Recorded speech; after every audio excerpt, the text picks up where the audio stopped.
The tariffs are what are causing the higher price and the natural forces of supply and demand. What we have is very strong demand for beef at a time when we are dealing with the smallest US herd size since 1961 due to years of drought and low cattle prices.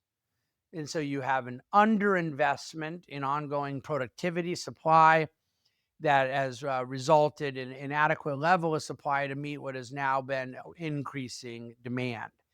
This is some of the most basic economic stuff you'll ever run into. Now, low cattle supplies are contributing to high prices, and input costs for ranchers continue to increase. So that is keeping profit margins thin, which is making it difficult for there to be more investment in new supply. Ranchers are rebuilding herds, but because that's how you go about increasing beef supply, you may have heard, but it takes time to do so. The fact of the matter is that with beef imports down because of 50% tariffs, particularly imposed on Brazil, as the president himself bragged, Brazil is a very big beef exporter because of other limits on Mexico.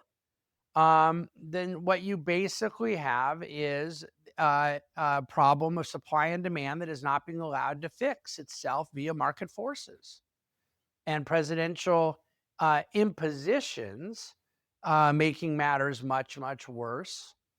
And I believe that the tariff issue here is a classic case of being done to allegedly help domestic actors, but instead being done to hurt domestic actors. The tariffs are what are causing the higher price and the natural forces of supply and demand.